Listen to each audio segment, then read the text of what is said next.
Ողջույն, ընտրությունները ավարտվեցին և տեղի ունեցավ այն, ինչ կանխատեսելի էր։ Փաստացի ձևավորվեց ազգային ժողով, որտեղ իշխանությունը ունեցավ իր համար ամենահարմար ընդդիմությունը, ավելի շուտ ունենալու է։ Ես վստահ եմ, որ ունենալու է։ Ես կարծում եմ, որ ընդդիմադիր կուսակցությունները վերցնելու են մանդատները եւ հիմա այս լռությունը պայմանավորված է նաեւ նրանով, որ նրանք փորձում են հիմնավորումներ գտնել ավելի շուտ, թե ինչու պետք է վերցնել մանդատները։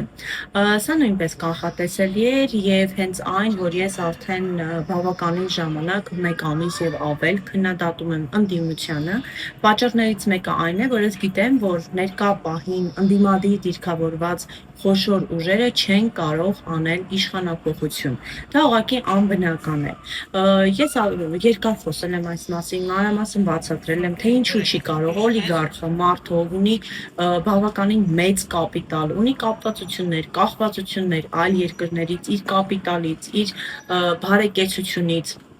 չի կարող իշխանափոխություն իրականացնել։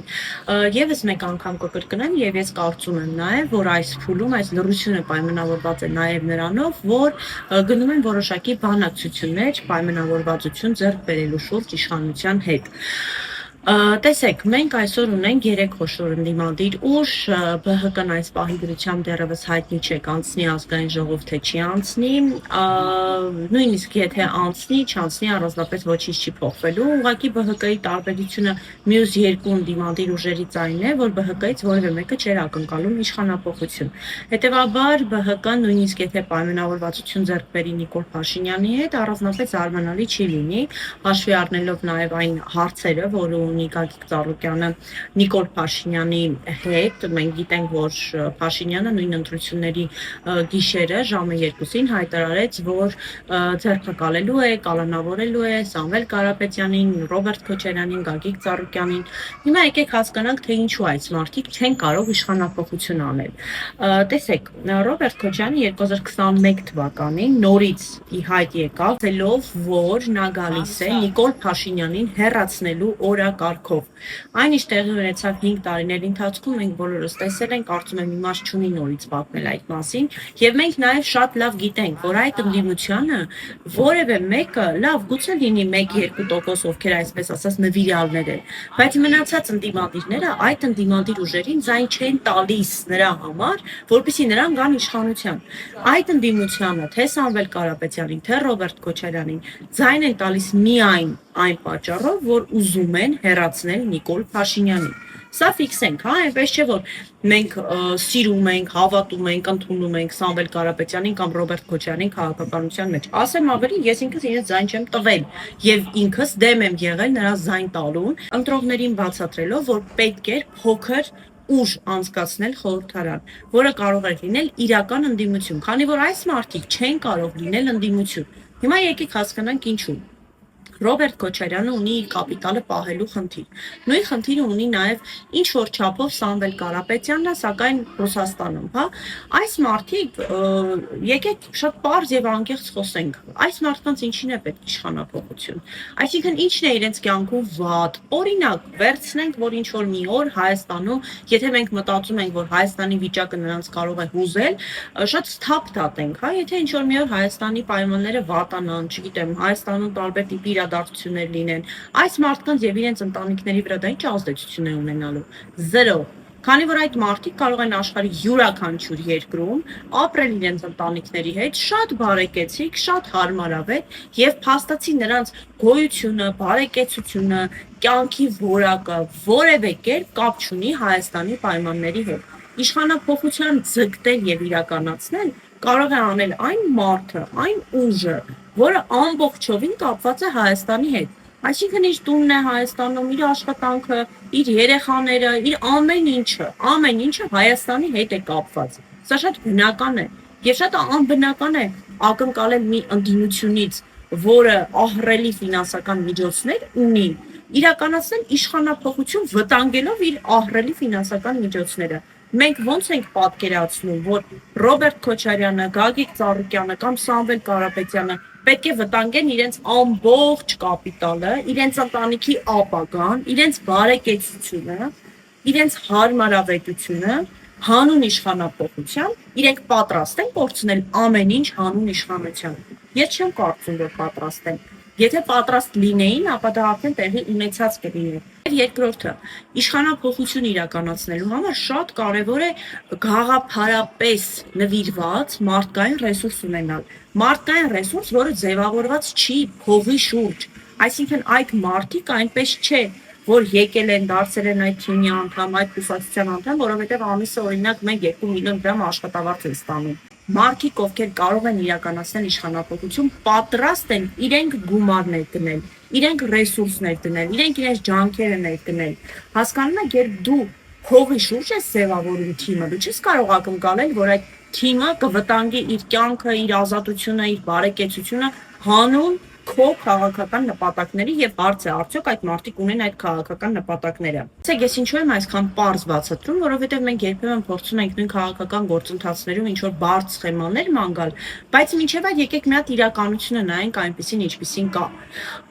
Արդյոք մենք ճիշտ մարդկանցից ենք ակնկալում Նիկոլ Փաշինյանի հեռացում։ Ես կարծում եմ ոչ։ Ես կարծում եմ, որ թե Սամվել Կարապետյանը, թե Ռոբերտ Քոչարյանը, թե առավել ևս Գագիկ Ծառուկյանը ոչ միայն ունակ չեն իրականացնել իշխանապողություն, այլ ավելի նրանք խանգարում են, որ այդ իշխանապողությունը տեղի ունենա։ Այս երկուսը փոխկապակցված են։ Քանի կա Ռոբերտ Քոչարյանը, քանի կա նախկին բարքերի հետ ասոցացվող մարդիկ, սա շատ խորը հոգեբանական վիճակ է, հասկանում եք, այդքան ժամանակ լինելու է Նիկոլ Փաշինյանը։ Նրանք միմյանց հավասարակշռող եւ պահող ուժերն են։ Հետևաբար, եթե մենք ցանկանում ենք իշխանապողություն, մենք առաջինը պետք է իրականացնենք ընդդիմապողություն։ Ինչ վերաբերում է այս ընդդիմությանը, ապա ես կարծում եմ, որ նրանք վերցնելու են մանդատները, գնալու են ազգային ժողով,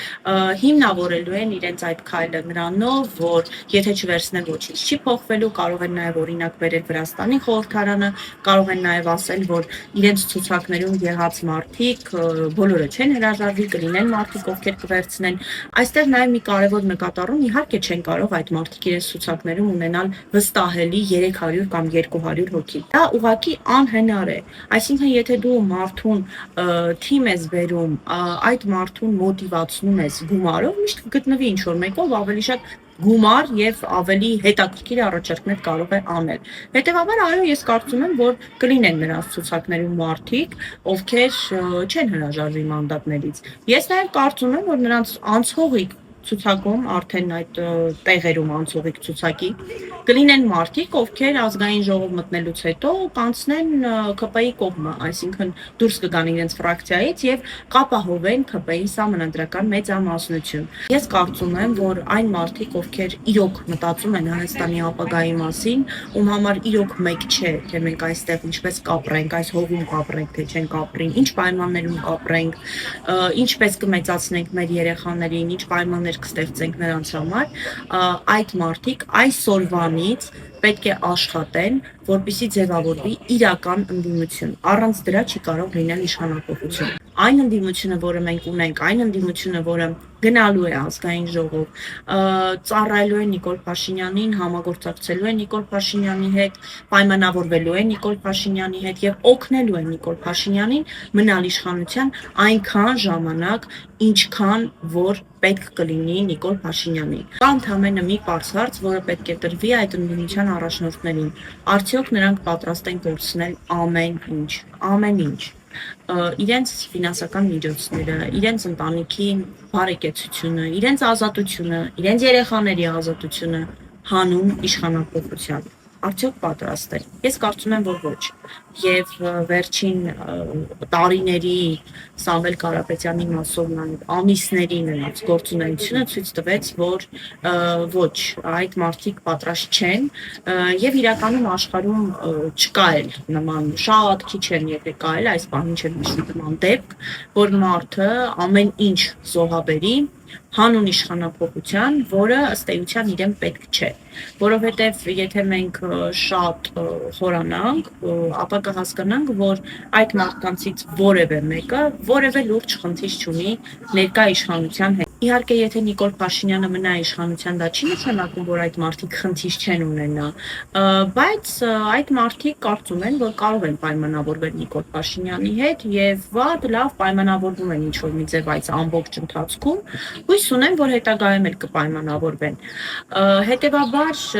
շատ կարևոր է, որպեսզի նախ մենք գիտակցենք ինչ ենք սպասում, ումից ենք սպասում եւ որքանով են իրատեսական մեր սպասելիքները։ Ես հասկանում եմ, որ հիմա դուք բոլորդ ակնկալելու եք ընդդիմությունից ինչ-որ գործողություններ, մտածելու եք, որ ես հիմա փորձում եմ ձեզ հիասթափեցնել, ես ուղղակի ձեզ ասում եմ ճշմարտությունը։ Եթե ձեզ ավելի դուր է գալիս մեկ ամիս օրինակ սպասել, չգիտեմ, 1-2 ինչ-որ ժամանակ հույսերով ապրել, հետո հիասթափվել, դա էլ ընտրության հարց, կարող եք այդպես անել։ Ես ուղղակի ձեզ ընտրություններից 2 օր անց ասում եմ, որ սա է տեղի ունենալու, կարող եք ի սկզբանե այդ ձեր սպասումները արդեն հասկանալ ոնց եք ձևավորում, ում շուրջ եք ձևավորում, որպեսզի էմոցիոնալ առումով ավելի թեթև լինի։ Ես նաև չեմ կիսում այն կարծիքը, որ պետք չէ քննադատել ընդդիմությանը, ես կարծում եմ, որ հակառակը պետք է քննադատել ընդդիմությանը, որը մեզ խաբում է շատ դեպքերում ավելի շատ, քան Նիկոլ Փաշինյանը։ Ոնց չքննադատենք։ Այսինքն ինչ տարբերություն մեզ Նիկոլ Փաշինյանն է խաբում, թե օրինակ Ռոբերտ Քոչարյանը կամ Սամվել Կարապետյանը։ Ըստ էության ոչ մի։ Առավել եւս, եթե այդ մարդիկ նպատակ չունեն Նիկոլ Փաշինյանին հեռացնելու։ Մենք կարող ենք ինչ որտեղ հանդուրժել այդ ստերը, եթե տեսնենք, որ լավ Նիկոլ Փաշինյանին թող հեռացնեն, մենք էլ իրենց օգնենք։ Հետո կհասկանանք իրենց ստերի հետ ինչ ենք անում։ Բայց եթե դա չկա, ինչի համար պետք է հանդուրժենք։ Հետևաբար իմացեք, որ մոտակա օրերին ձեզ պատմելու են այն մասին, թե ինչի համար է պետք մանդատները վերցնելու են, հետո սա անեն, նա անեն, տարբեր տիպի իրավական ձևակերպումներով, գեղեցիկ խոսույթներով ձեզ փորձելու են համոզել, որ դա է այս պահին ճիշտ տարբերակը։ Եվ կա նաև երկրորդ տարբերակ, եթե օրինակ հասկանան, որ իրենց վարկանիշի վրա գուցե շատ ազդի, նրանք կարող են նաև փորձել ինչ-որ փողոց գեներացնել, այսպես ասած, իհարկե դա շատ քիչ հավանական եմ համարում, բայց կարող են դա էլ անել, ինչը եթե պետք է չհասնի վերջնական նպատակին, ես սխալ եմ համարում, քանի որ այս պարագայում մենք նորից կունենանք կալանավորված, ձերբակալված, անմեղ եւ միամիտ մարդիկ բանտերում, որից հետո նորից ընդդիմությունը կգնա ազգային ժողով եւ այդ մարդկանց նկարներով ինչ որ շապիկներ կհագնի ու կոչ կանի իշխանությանը ազատ արձակել քաղբանտարկյալներին։ Ես կոչ եմ անում ընդդիմությանը դադարեցնել սուտ խոսելը, դադարեցնել խաբելը, դուք շատ վատ եք խաբում։ Այս պահի դրությամբ այսքանը, ես ընդհանրապես ուզում էի կիսվել իմ վերլուծությունով, թե ինչ է սպասվում մեզ մոտակա օրերին, որպեսզի պատրաստ լինեք եւ չակնկալեք ինչ որ բաներ, որոնք ի սկզբանե ռացիոնալ չէ ակնկալել այս ընդդիմությունից։ Լավ եղեք, կհանդիպենք։